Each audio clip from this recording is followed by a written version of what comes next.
예, 반갑습니다. 오늘은 마을기본법 해설 세 번째 시간인 마을공동체 활성화를 위한 역량 강화 및 지원에 관한 간단한 설명과 질의응답의 시간입니다.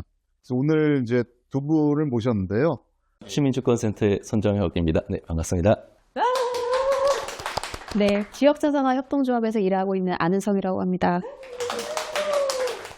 자, 오늘은 마을공동체 활성화를 위한 역량 강화 및 지원인데요. 구체적으로 이제 마을기본법안에서 제15조부터 제18조까지의 내용입니다.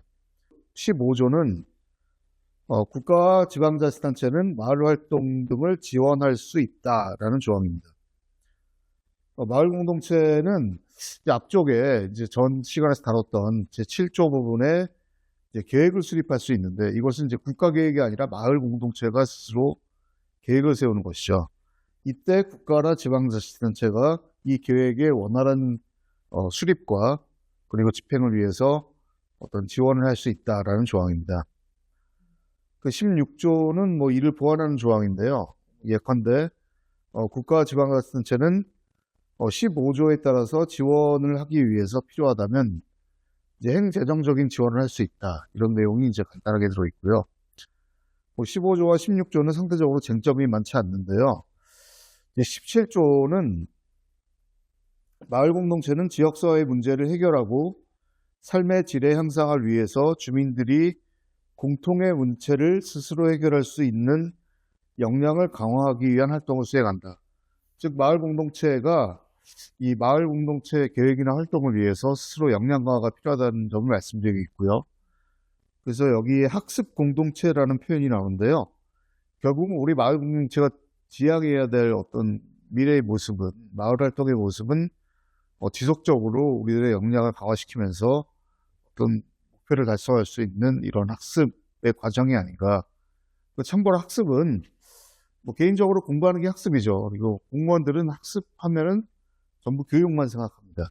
학습은 뭐 반드시 그렇다기보다는 예를 들면 공동체 활동에서 다 같이 모여서 뭐 강의를 듣는 것도 학습이지만은 그런 것보다는 같이 토의하고 그런 것들이 이제 중요한 그런 과정을 통해서 어떤 공동체로서의 역량을 갖춰 나가는 것, 뭐 그런 것들이 이제 학습이라고 볼 수 있겠습니다.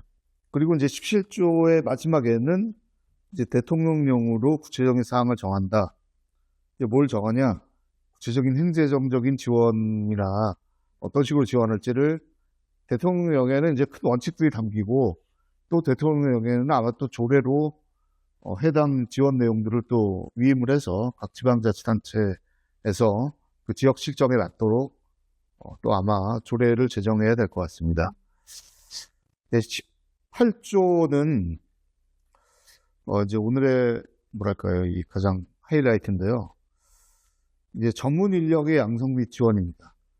그래서 국가와 지방자치단체의 장은 마을공동체 활성화와 관련된 핵심적인 역할을 수행하는 지도자와 활동가, 즉 우리 마을 활동가와 마을 리더들, 그리고 중간 지원 조직에 종사하시면서 또 이 마을 공동체 활동을 지원하시는 다양한 전문 인력들을 통칭해서 우리가 전문 인력이라고 칭하고, 그 전문 인력에 대해서 국가와 지방자치단체가 다양한 역량과 전문 인력들을 양성하기 위한 이제 프로그램들을 수행하고, 또 이런 전문 인력 간의 네트워킹이나 거버넌스를 지원할 수 있는 이런 정책을 수행한다. 라는 내용이 이제 18조에 있고요. 18조 2항에서는 이 부분이 가장 궁금했던 점들이기도 한데요. 전문 인력에 대한 지원을 해줄 수 있는데, 이제 국가가. 다만 우리가 그동안에 마을 공동체 지원 사업들을 많이 했지만, 국가 지방자치단체에서 과연 인건비나 경비로 어느 정도나 집행할 수 있을까? 여기에 대해서는 규제가 좀 많았습니다. 예를 들면 국가 공무사업에서는 대부분 다 시설 투자 중심으로 아마 갔었던 것 같고, 그 지자체의 경우에는 뭐 국가 공무사업보다는 조금 더 인건비나 경비를 쓸 수 있지만 그 폭이 그렇게 우리가 넓진 않았죠. 결국 마을 활동을 하다 보면은 적절한 어떤 활동비도 들어가고, 그런 경우에 전부 다 개인 부담으로 했기 때문에 되게 힘들고 지친 순간들이 많았는데요. 그런 걸 해소하고자 인건비나 경비 지원을 할 수 있다는 조항이 이 제2항에 담겨 있습니다. 다만 이걸 지원받기 위해서는 국가나 지방자치단체가 누군지도 모르는데 막 돈을 줄 수는 없잖아요. 그런 분들, 그러니까 지원을 받고자 하는 활동가들은 이제 국가 지방자치단체에 신고 자신의 누구다라고 이제 마을활동가다라고 이제 자신의 인적사항을 신고해서 그걸로 지원을 받는. 원래 지원을 받으려면 다 신고를 해야 되잖아요. 보통 우리가 지원 서식 같은데 이렇게 쓰고 있는 항목 정도로 신고를 하시면 된다고 생각할 것 같습니다. 하여튼 이것은 지원을 받기 위한 최소한의 조치다라고 이해해 주시면 될 것 같습니다. 기타 이제 뒤에 사항에 보시면은 마을 공동체 활동을 그동안에는 아무 경력이 안 됐잖아요, 우리가. 그리고 뭐 이력서에 한 줄 쓰기도 힘든데 이제 이런 경력 인정을 위해서 또 신고를 해서 우리가 뒤에 나눌 4편에 나눌 이 정보 시스템에 또 개인의 활동 이력을 이제 등록을 하면은 또 그것을 어떤 국가가 어떤 경력 인정에 대한 어떤 근거로 삼을 수 있도록 이제 이런 조항들을 만들었고요. 이 자원봉사 이 실수 인정을 이 마을 활동에서 해줄 수 있도록 그러니까 자원봉사 뭐 1365 포털 이런 게 있습니다. 거기에 막 이제 활동가 개인의 이제 몇 시간 자원 뭐 등록하고 이런 게 있는데 그런데 인정이 될 수 있도록 저희가 이제 한번 추진을 해보려고 이제 법에 그런 조항들이 이제 담겨져 있는 것을 보실 수 있을 것 같습니다. 혹시 뭐 궁금하신 점들이나 아니면 뭐 이런 조항이 왜 필요하겠냐, 뭐 어떤 반대 의견이나 뭐 그런 편하게 뭐 어차피 제가 만든 법도 아니니까요. 편하게 말씀하시고 마구 해체해 주시면 좋을 것 같습니다. 저도 궁금했던 부분이 조문만 봐서는 18조 2항에서 등록을 해야 된다라는 측면이 다른 영역에서 혹은 다른 활동에서도 이렇게 되고 있는지 선제적으로 좀 과도하게 등록주의로 가는 건 아닌지에 대한 좀 걱정이 있긴 하거든요. 일반적으로 우리가 활동을 하는데 좀 더 편하게 내가 거부감 없이 활동하는 신청서를 내고 거기에 개인정보 들어갈 수 있지만은 그걸 등록이라고 표현하진 않았거든요. 근데 이제 물론 전문 인력이나 어떤 특정 자격이 필요한 경우에는 허가를 받죠. 우리가 국가의 세금 내지는 여러분들이 내는 세금이 혈세가 들어가니까 뭐 아무한테나 막 줄 수 없잖아요. 뭐 누군지도 모르는데 줄 수 없잖아요. 그런 차원에서 이제 최소한의 정보만 아마 요구를 하도록 우리가 시행령이나 아니면 그 하위법규를 만들어야 될 것 같고요. 이 등록 부분은 또 뒤에 4편에서 얘기를 하겠지만 정보 시스템이 이런 어떤 마을 활동가 우리나라에 몇 명이 있고 어떤 활동들을 하고 있는지 그런 정보들이 또 우리가 전혀 없잖아요. 그냥 아름아름으로 다들 뭐 이렇게 하는데 그런 것들을 조금 더 체계적으로 데이터베이스를 만들어서 내가 이런 활동이 필요한데 이런 활동을 했던 전문가들이 또 누가 있나 그럼 가서 한번 벤치마킹도 해보고 말씀도 한번 나눠보고 뭐 이런 지원 차원에서 이제 이런 이게 좀 더 도움이 되지 않을까라는 생각을 하고 있습니다. 이 조항에 들어가 있지는 않은데 말씀 듣다 보니까 좀 생각나는 게 이번에 이제 기본계획 수립을 경기도 기본계획을 수립하고 있는데 거기서도 이런 거 했으면 좋겠다는 생각을 가지고 있는 게 있거든요. 네. 그게 지원을 받는 공동체 활동이 모든 공동체 활동을 대변할 수 없다라는 생각을 그렇습니다. 하고 있어서 그렇다면 그런 것들을 이 법에서도 그런 것들을 조사하고 이제 체계화해서 좀 하는 작업들을 기본 계획 수립하는 과정, 그러니까 3년이나 5년 주기로는 한번 해야 되지 않을까라는 생각은 있는데요. 그게 동의가 된다라고 하면은 이거하고는 좀 별도로, 그러니까 이 조문이 꼭 필요한 것인가에 관한 다시 좀 근본적인 질문이 들어서요. 우선 근본적으로 이 법이 과연 필요하냐? 사실은 활동가들 입장에서는 신중하죠. 왜냐하면 우리가 뭔가를 제도를 만들어야 된다는 것은 이런 틀을 딱 만들어서 이 틀로 마을 공동체 활동이라는 것을 이렇게 찍는 거잖아요. 그러니까 여기 찍어서 이 제도권 밖에 벗어난 활동들에 대해서 우리가 어떻게 할 것이냐. 그럼 제도권 밖에 있는 건 마을 활동이 아니냐. 마을 활동이죠. 그래서 이제 핵심적인 쟁점이 그런 것들을 다 우리가 마을 활동으로 보는데요. 이제 어떤 행재정적인 지원이 필요한 경우와 그렇지 않은 경우로 구분했을 때 적어도 지원이 필요한 경우에는 이제 국가의 재원, 국가나 지자체의 재원이 들어가니까 이제 그에 맞게 이제 최소한의 어떤 그런 것들을 하고 지원 안 받는 마을 활동에 대해서는 또 별도의 뭐 경기도 차원에서 그런 것들이 또 얼마나 활성화되고 있는지 이런 것들을 같이 고민하는 거는 되게 필요하다고 보고 있습니다. 마지막 질문인데요. 조문 예. 관련해서 해체해 주십시오. 궁금한 게 많아가지고 예. 그 자원봉사활동 관련해서 예. 이제 자원봉사활동 기본법에 그 자원봉사활동 인정해주는 이제 분류라고 할까 그렇죠, 그 보면은 지금 마을공동체 활동이 대부분 포괄된다라고 보여지는데요. 자원봉사활동 기본법에도 불구하고 이걸 인정한다라고 한 조문이 들어간 이유가 좀 궁금합니다. 일단 이걸 좀 넣었으면 좋겠다라는 것은 일종의 사회적인 인정이라고 보는데요. 이런 건의들을 하셨어요, 실제로. 많이 하셨고, 그래서 이런 조문이 필요하다고 하는 데는 당연히 동의했죠. 근데 본질적으로 마을 활동을 하는데 꼭 돈을 받아야 되냐. 그러니까 마을 활동은 자원봉사 기반에 우리가 좋아서 하는 거지, 우리가 필요해서 하는 거지, 뭐 돈을 벌려고 하는 건 아니지 않냐. 뭐 이런 비판들도 뭐 많이 있고, 당연히 그게 어떤 기본적인 원칙이면 틀림없는 것 같습니다. 근데 다만 마을 활동을 하면서 최저임금, 최저임금이 기본적인 마을 활동가에 대한 대우가 된다고 볼 수는 없죠. 아니면 최소한의 생활임금, 생활할 수 있는 정도의 어떤, 그 정도의 실비 보상 정도가 마을 활동에 있어서 또 필요한 것이냐, 아니냐, 이런 것들은 지난 수년간 계속 논의되었던 것이고요. 그리고 이제 무엇보다도 마을기본법에 이런 조항을 넣으면 이게 마을 활동이 우리들의 어떤 사익을 위한 것이 아니라, 우리 몇 명의 사익을 위한 것이 아니라 우리 지역 전체를 위한 어떤 공익적인 활동이다라는 어떤 상징적인 내지는 사회적 인정, 그런 의미 차원에서 기본법에 좀 들어갔으면 좋지 않겠냐라는 것이 많은 활동가의 어떤 의견이었습니다. 그 보면은 그 전문 인력이라고 하는 것에 대한 예. 정의가 예. 실제 2조에서는 없거든요. 예. 그러니까 전문 인력이 도대체 뭐 하는 사람들이지? 라고 하는 게 좀 궁금하실 수 있을 것 같아요. 예. 그러니까 이게 18조에는 보면 핵심적인 역할을 수행하는 지도자와 활동가 이하 전문 인력을 한다. 이렇게 이제 들어가 있잖아요. 근데 정의에는 없고, 그래서 이거를 왜 전문 인력의 어떤, 예를 들면 전문 인력이 갖춰야 될 역량이나 또 구성 요소는 뭐고 이 사람들을 어떤 사람을 전문 인력이라고 부를 수 있지라고 하는 부분이 이 핵심적인 역할을 수행한 지도자와 활동가에 다 포함되는 것인지, 아니면 이게 나중에 추후 좀 보완이 돼야 될 부분인지 어떻게 보세요?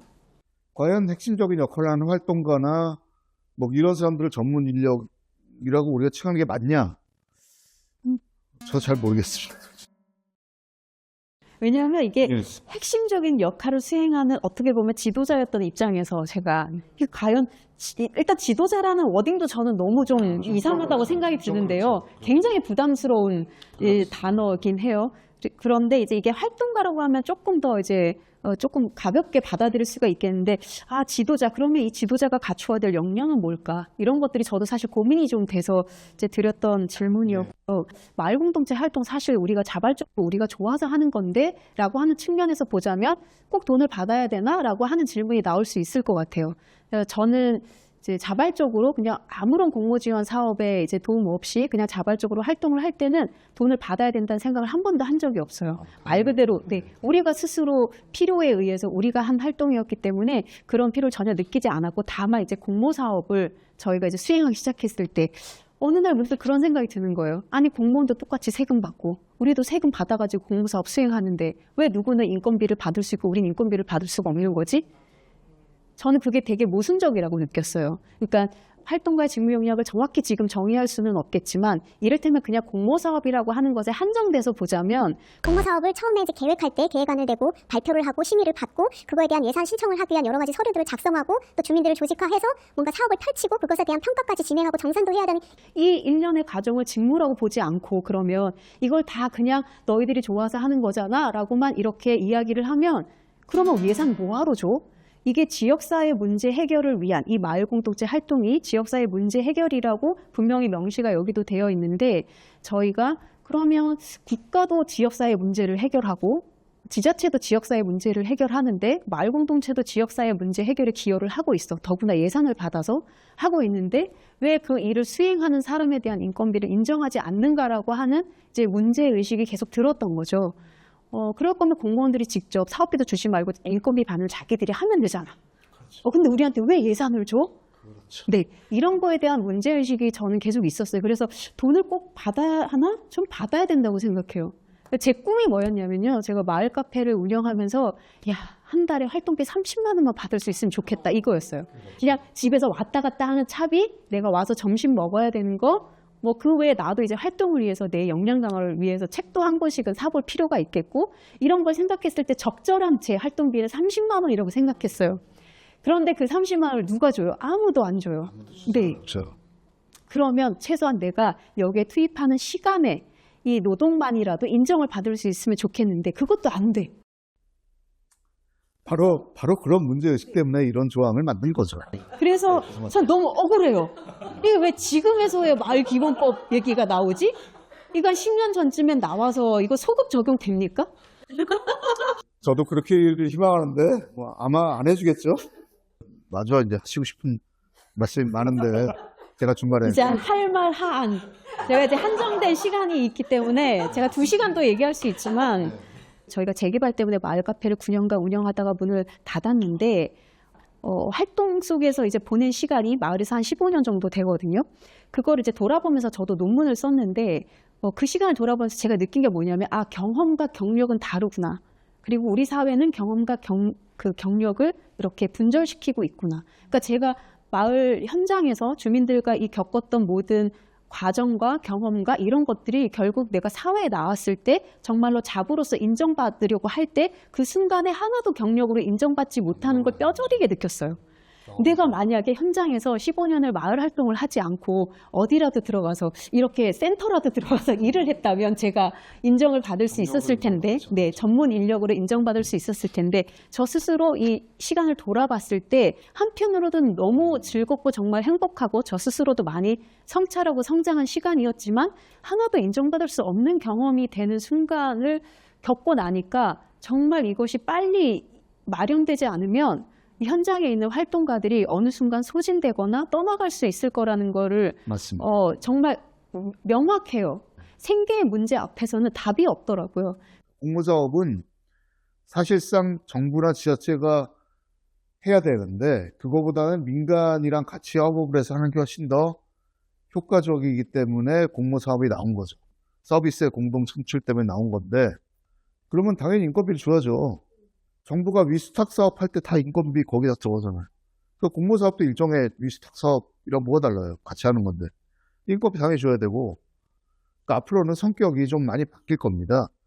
그러니까 이런 보조사업의 성격이 이제 점점 이런 포괄보조 형태로 이제 융처를 구체적으로 정하지 않고 그 인건비의 비중이나 이런 경상농비의 비중이 많이 늘어날 수 있도록 이제 변할 것이 이제 명백하긴 하지만 그럼에도 불구하고 이제 법에 이런 게 명시하고 넣으면은 특정 부처나 특정 행정기관에서 어떤 공모사업을 할 때 이 법조항을 근거로 뭐 인건비를 이 정도 편성해야 되겠구나라는 일종의 법적 근거를 만들어주는 역할이다라고 이제 저는 보고 있고요.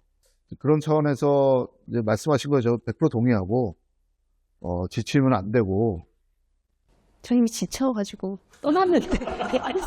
그래서 제가 이게 막 공모사업이며 뭐며 이제 여러 가지 활동들을 하면서 인건비는 안 주면서 왜 자꾸 역량을 강화하래? 왜 자꾸 역량 강화를 강요하는 느낌이 들지? 뭐 이런 생각이 들었어요. 마을 기록 교육, 뭐 무슨 교육. 더 이상 이제 나중에 들을 교육이 없는데 계속 역량을 강화하래. 그래서 제가 대학원 간 거예요. 그래, 뭐 지원을 해주지 않으면 내 돈을 내가 학자금 대출 지금도 갖고 있거든요, 그거.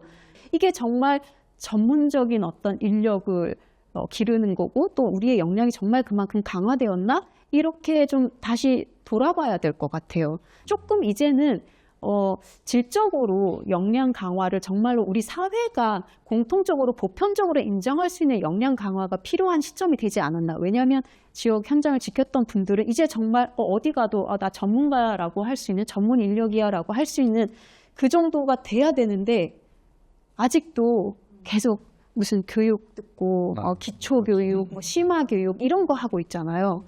그러자면 여기서 이야기하는 역량이 정확히 뭐냐? 그러면 이 역량을 강화하기 위해서 우리가 지원해야 될 것은 무엇이냐? 어떤 정책을 펼쳐야 되고 커리큘럼 뭐 이런 것에 대한 좀 더 구체적인 이야기들도 저는 좀 같이 진행이 됐으면 좋겠다. 현장의 활동가들과 함께 그런 바람이 있습니다. 사실 저는 그런 생각을 해요. 그러니까 우리가 이 학습이 이제 개인 학습이 아니라 우리가 공동체로서의 어떤 조직 학습이지 않습니까? 보통 우리가 통상 얘기할 때 어떤 거를 하려면 그에 맞는 권한이 주어져야 되고, 그러니까 권한만 있어야 되는 건 아니고 그 권한을 적절하게 행사할 수 있는 어떤 역량이 필요하다. 뭐 예를 들면 주민조직이 뭐 권한이나 지원을 받으면 뭐 지원이 일종의 권한이죠. 뭐 권한을 받으면 뭐예요? 그 행사할 역량이 없으면 안 되는 거죠. 그러니까 이게 밸런스 있게 가는 게 되게 중요한데, 그러니까 닭이 먼저냐 달걀이 먼저냐의 문제에서, 그래서 결국 기본법은 이런 마을 공동체들에게 권한과 책무에 관한 얘기들인데, 그 역량이라는 건 몇몇 구성원의 역량도 물론 중요하시겠지만, 예를 들면은 뭐 역량이라는 게 뭐 그냥 무슨 뭐 저 사람이 뭐 잘 배웠다 이런 가방끈이 길다 그게 아니라 우리가 이렇게 모여서 얘기가 잘 되고 서로 협업이 잘 된다. 뭐 이런 것도 조직적인 역량이거든요. 그리고 어떤 문제 고민할 때 집단지성을 우리 같이 토론을 해서 아 저게 최적이구나. 최적 답안을 찾아내는 거라든가 뭐 이런 게 다 역량인데 우리가 그동안의 민주주의 역사상 이제 뭐 공론장의 형성도 최근에 들어서야 우리가 부르기 시작한 거고 우리가 직접 모여가지고 우리의 미션을 달성하기 위해 우리의 필요를 충족하고 그 목적 달성을 위해서 이제 얼마나 다 같이 모여서 이제 어떤 공동체로서의 역량을 갖춰나가느냐 그런 게 핵심인 것 같습니다. 그런 차원에서 이제 여러 가지 힘들어 하시는 면들을 제가 100% 동의한다고 얘기할 수 없지만 99% 제가 동의하고요. 1%는 뭐죠? 왜 1% 남기시는 거죠? 겸손. 겸손. 아니 못 믿어서 1%를 남기시는 그런 생각이 들었어요. 그럴 리가 있다. 법안이 제정됐을 때 우리가 뭐가 달라지느냐 뭐 이런 의문들이 많이 계신데요. 달라지는 거는 저희가 어떻게 이제 공론장을 만들고 우리가 시스템을 어떻게 만들어 나가냐 이게 우리 몫이죠 앞으로.